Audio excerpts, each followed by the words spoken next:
Hello, this is Bob Banner, and in front of me is Richard Moore, the organizer of the Phoenix Gathering. We're in Ecuador, and some basic questions, Richard.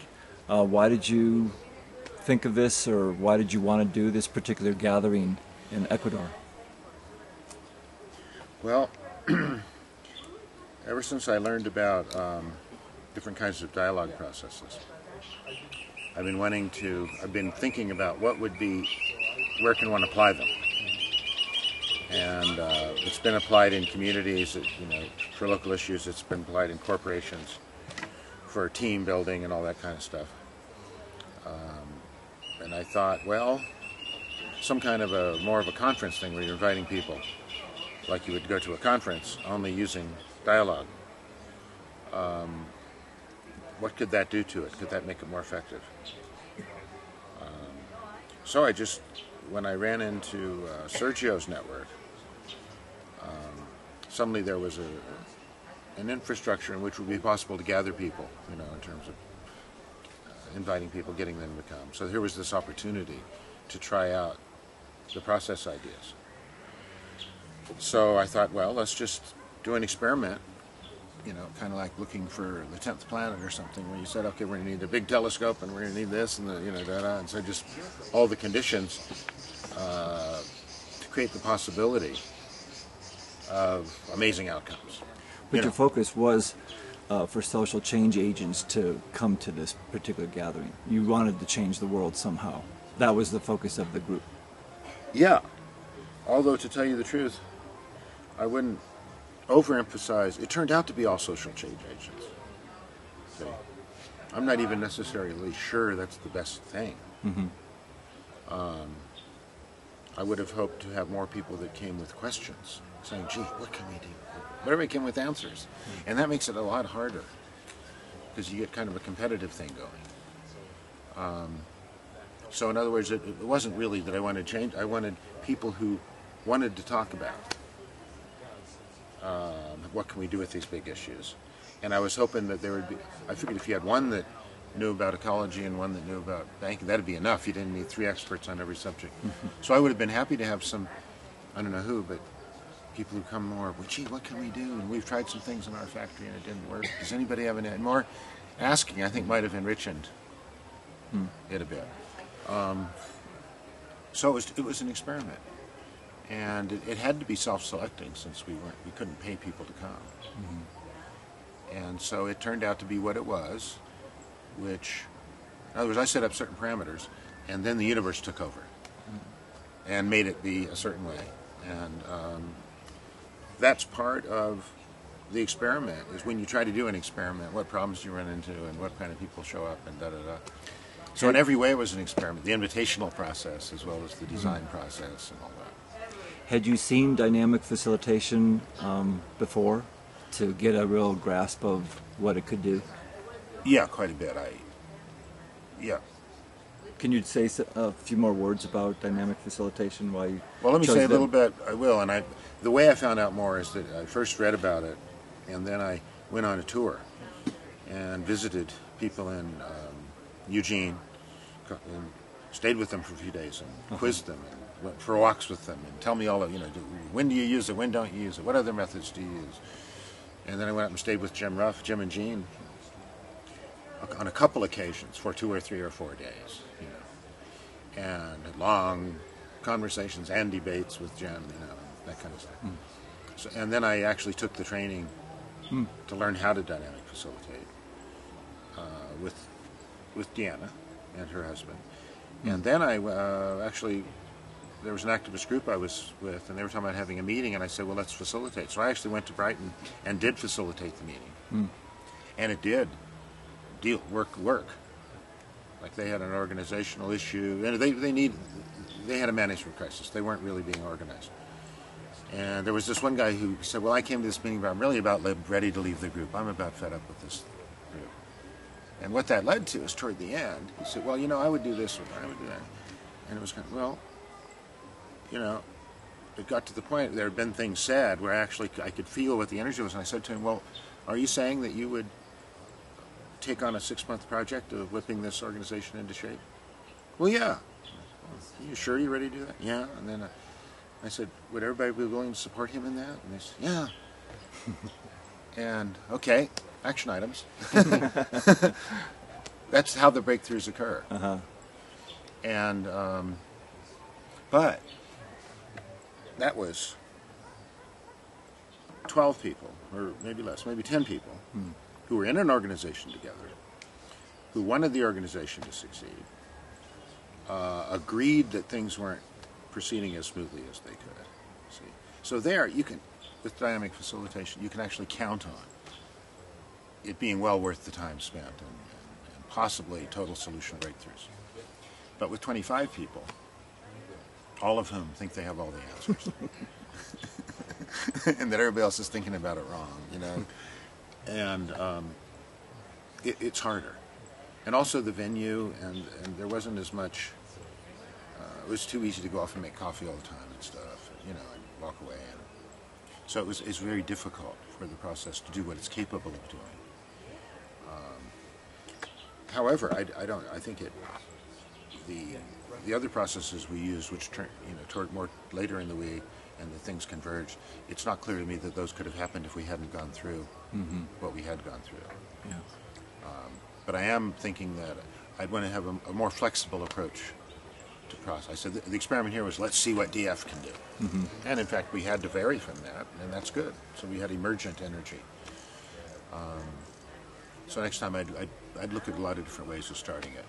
Have a lot more small group stuff and near the beginning. Are there facilitation processes that do incorporate a lot of different modes when difficult situations arise that you know? Oh, well, see, there's a whole industry of facilitators, just like there's an industry of yoga teachers. And it comes down, a good facilitator is going to have a suite of practices they know, things they can do. It would depend on the group. They'd look at the group, what are you trying to accomplish, how much time do we have, what buy-in do we or don't we have from management for this. They find out the situation, they just come in and do the same thing every time. In your touring different activist groups who were, that you were using the dynamic facilitation, what was the most successful, or what really worked? I mean, you used the word worked, so can you clarify? I mean, I know you mentioned it earlier on, but what were some other ones? Especially like in Eugene, was there a lot of activists at each other's throats, or? Well, no. When I went to those places, what I did, I would be going on what I call a book tour. See, so I would be ostensibly going to give talks on my book, and in fact, I might even sell a couple books. But what it really was is an excuse to meet people, find out what they're doing, and learn things, and talk about my ideas. So what I would do is I'd be staying with these people who are facilitators, quizzing them about how they've used it, what success they've had, what failures they've had, and taking their word for it. I wasn't sitting in the back while they did facilitation, particularly. It was more, it was like interviewing them, only without a camera. I wonder if you were involved with the governance working group here. I wonder if you can talk a little bit about what some of the emergent perspectives were of that group, and how you see that those sorts of discussions being applied in the real world.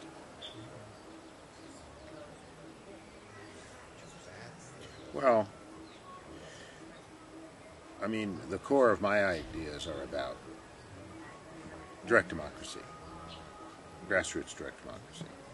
And so really what happened is I presented my ideas about that to the group. And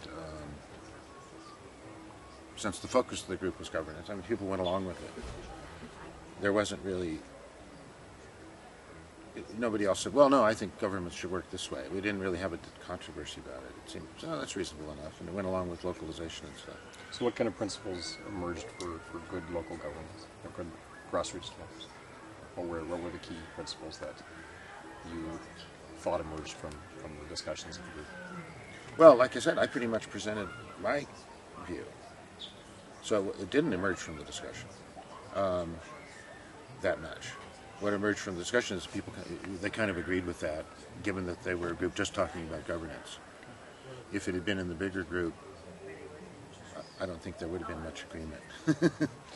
Can you give us an example of where local governance has worked? I know you've spoken about Puerto Alegre. Can you tell us a little bit about that?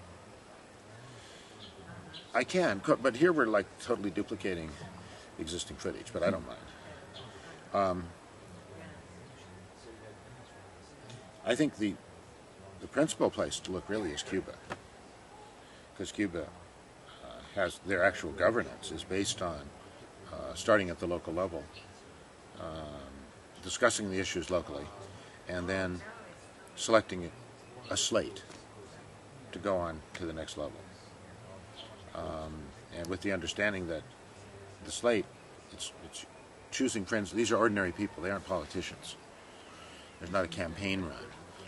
It's more like if we hear, we might, who maybe send you two guys. Are you guys willing to go to Quito and represent, and tell them what Vilcabamba wants? Because you're kind of articulate, and it's not that you have the most radical ideas, the least radical ideas, but you could represent what we've all agreed to. So I imagine you'd select people on the basis of can they express themselves well, et cetera, rather than are they promising to get you a chicken coop, Because then they go off and they do their job, and then they come back and they take their job back. It's like they get days off to go to Havana. It's that kind of thing, see. So there you can actually see a bottom-up process in action. On the other hand, when I look at any of these things, I say, what process do they use? How do they dialogue in their local bloc? Is it the loudest people kind of dominate and everybody goes along with it? Or do they really have an intelligent way of dialoguing? See, what all this goes back to is that in indigenous societies, of course, a lot of what they do is like it's all culture based. It's like they have the myths and all this. They don't reinvent themselves every generation. But when they do have decisions to make, what shall our tribe do? Then they do have listening-based processes that everybody gets to participate in, and so they actually have a different culture that say, well, oh gee, we got a problem to solve. Well, where's an elder where we can sit down and have a circle, rather than let's fight or I'm going to sue you, So that culture of just expecting the way you solve conflicts is through a process of finding something that works for everybody. What I want to do is recreate that culture. And the challenge, of course, is that was una-ethic, unicultural, and with a tradition of dialogue, and with all of that, and with everybody understanding that the community is the most important thing. That's starting point. And the worst thing is banishment.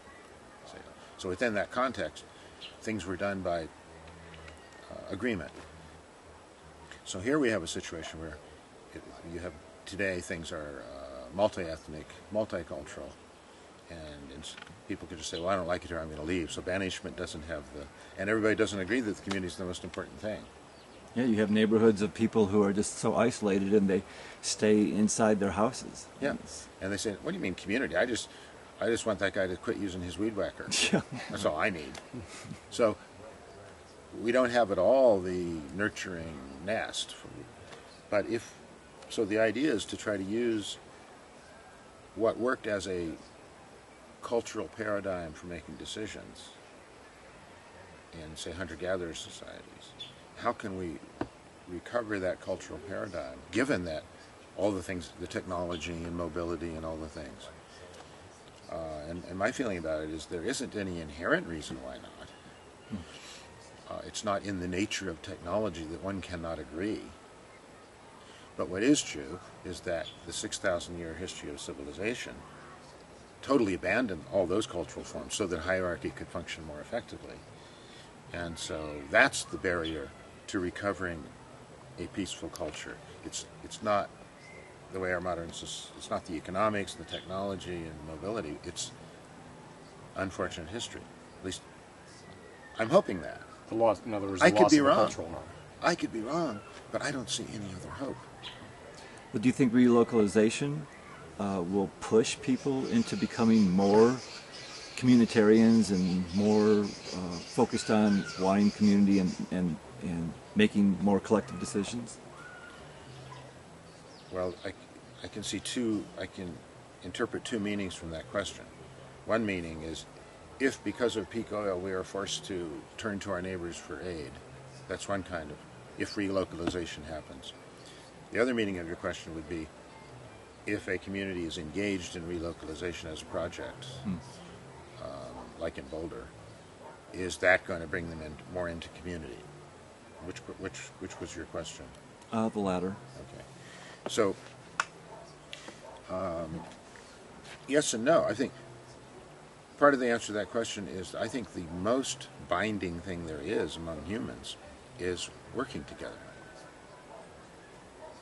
which might include fighting, like soldiers. Like some of the biggest bonds are between soldiers, because you're out there depending on each other to come through and cover you when you're running, you know, so that when people are working together, depending on each other to do things, like with me and Sergio and Brian and Leonardo, as we were arranging that. Once you get into it, see, then, and we reach doing, and then if Sergio tells me, I need to know the product number of those tapes because I can order them with my credit card tomorrow, well, I'm not going to let him down. I'll do whatever it takes to get that product number to him. So there's this mutual, it almost becomes embarrassing not to keep up your end. And plus all kinds of other forces, you know, positive bonds and things. So I think working together is the much better than praying together or doing yoga together. It's doing projects together.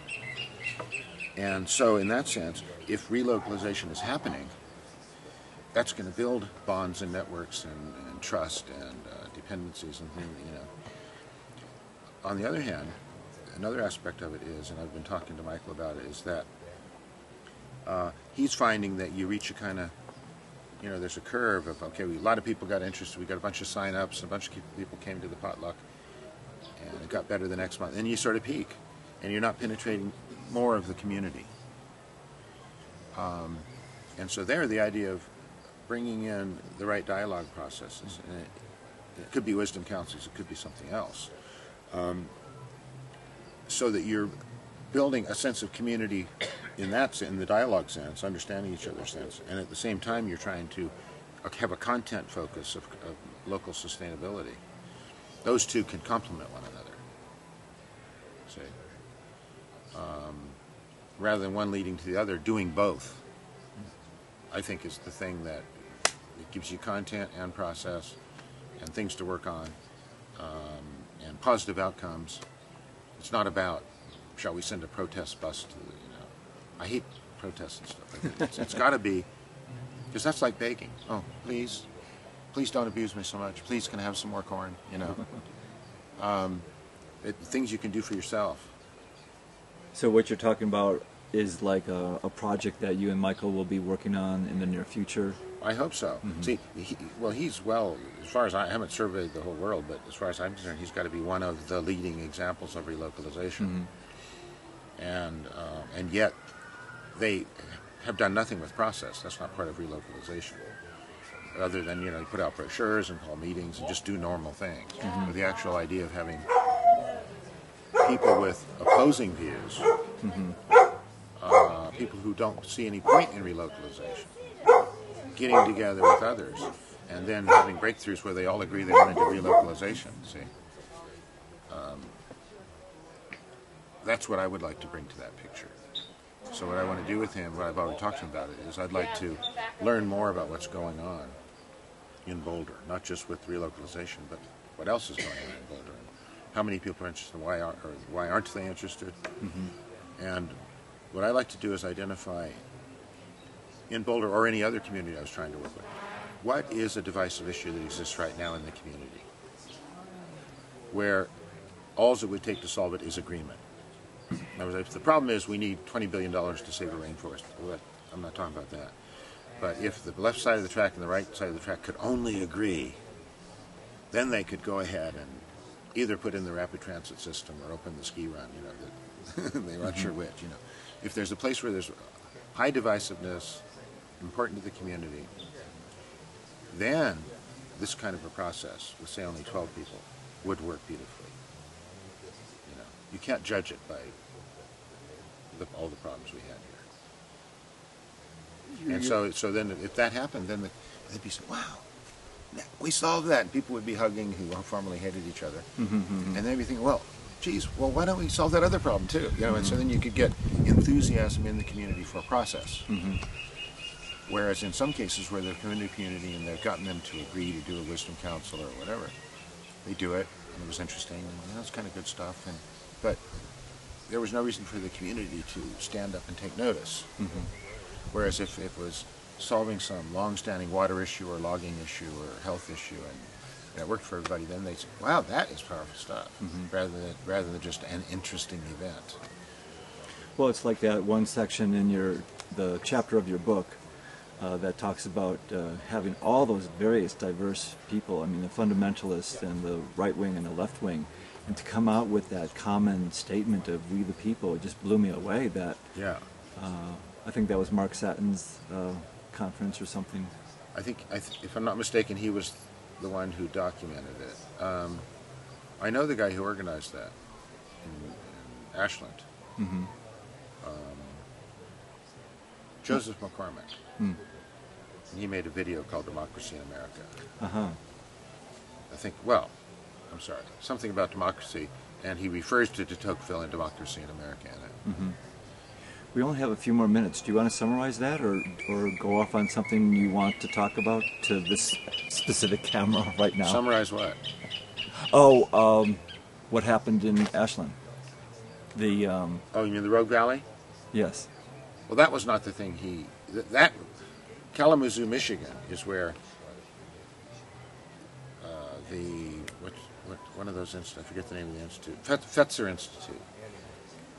Joseph organized, but the Fetzer Institute did the facilitation, and it was very interesting. And they did something like we could have done. Is each person who was there, they said, okay, we're going to walk you from this side of the room to that side, and then put down a marker each time some new thing changed in your life about your mission. You know, your experiences that made you, like when I quit going to church when I was 12, or I was radicalized by the Vietnam War in 1962. You know, and sort of show you how you developed to where you are.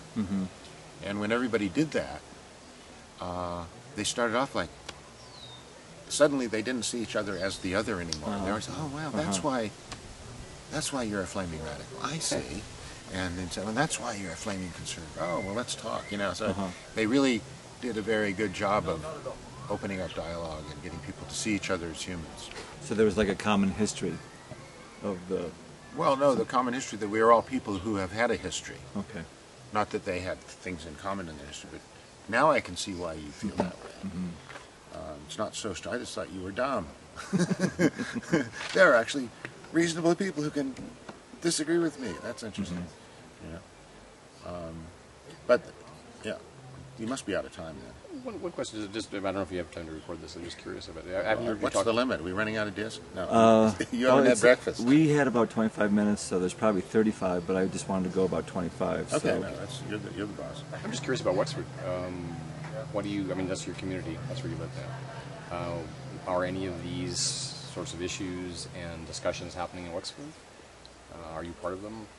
It is really strange, but I haven't been able to get any energy around doing anything in Wexford, and it's kind of an anomaly. Like, I believe in local stuff, but I don't do any local stuff.